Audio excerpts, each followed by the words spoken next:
السلام عليكم ورحمة الله وبركاته. ازيكم عاملين ايه؟ يا رب تكونوا بألف خير وصحة دايما يا رب.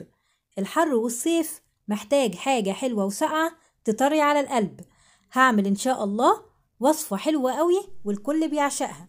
هعمل ايس كريم بدون سكر وبدون قشطة وبدون حليب، بمكونين اتنين بس، وفي دقيقة واحدة هتفرحي ولادك بأحلى ايس كريم في البيت بطريقة سهلة وبسيطة. بس ما تنسوش اللايك والاشتراك في القناة يا أمارات لو لأول مرة بتشوفوا قناتي، وتعالوا نصلي على النبي ونبتدي على طول.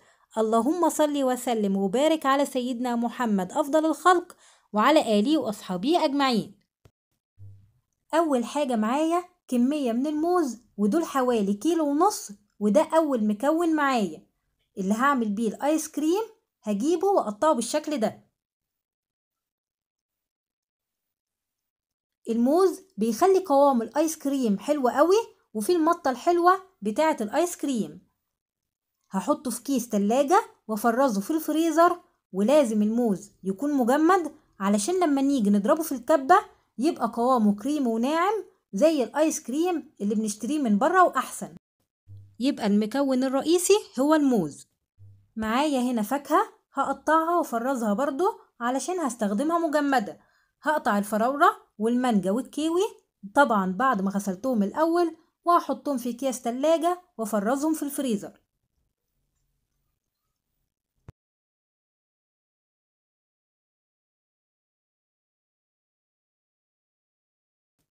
هعمل أول نوع من الآيس كريم وهو آيس كريم الفراولة. هاخد في حدود موزتين من الموز المتفرز وهحطه في الكبة، وهحط عليه الفراولة وهضربهم مع بعض كويس جدا. وكل شوية هوقف الكبة وهقلب الآيس كريم.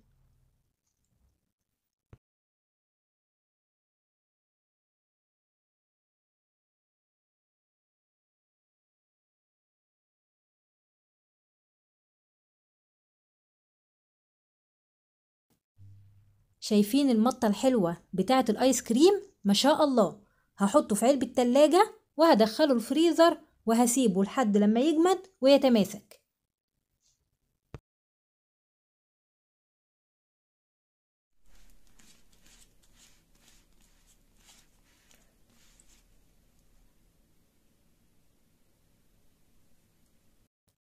تاني آيس كريم معايا بطعم الشوكولاتة. هاخد برضه في حدود موزتين من الموز المتفرز وهحطه في الكبة، وهضيف عليه معلقتين كبار من الكاكاو الغير محلى، وهضربهم مع بعض لحد لما قوامه ينعم ويبقى كريمي.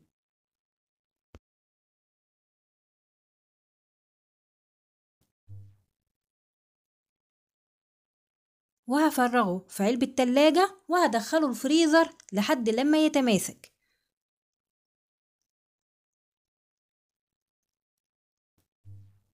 زي ما حضراتكم شايفين مكون واحد، وبعدين ضيفوا عليه أي طعم انتوا عايزينه.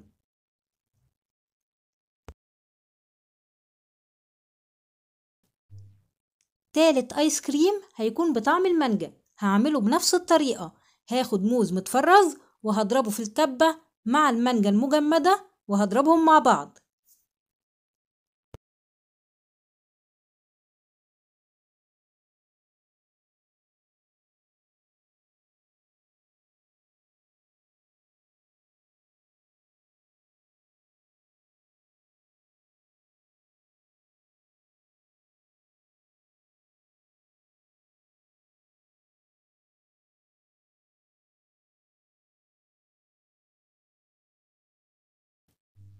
آخر نوع هعمله بطعم الكيوي. تقدروا تعملوا نفس الطريقة بأي طعم انتوا عايزينه.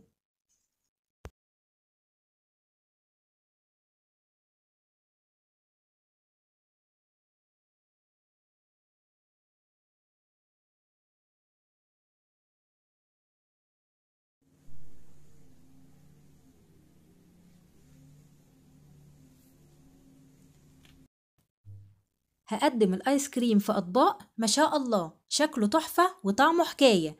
لو جربتوه بطريقتي هتعتمدوها على طول ان شاء الله. اهم حاجة الفاكهة اللي هنستخدمها تكون مجمدة. التفريز بيخلي قوام الايس كريمي وناعم، وفي المطاطية الحلوة زي الايس كريم اللي بنشتريه من بره. قدموه بأي طريقة انتوا عايزينها. وكده عملنا ايس كريم صحي بدون سكر وبدون حليب مكثف وبدون كريمة، مناسب جدا للدايت وسناكس حلوة قوي للأطفال. أتمنى إن الفيديو يكون عجبكم، وما تنسوش اللايك والاشتراك في القناة. أستودعكم الله الذي لا تضيع ودائعه، والسلام عليكم.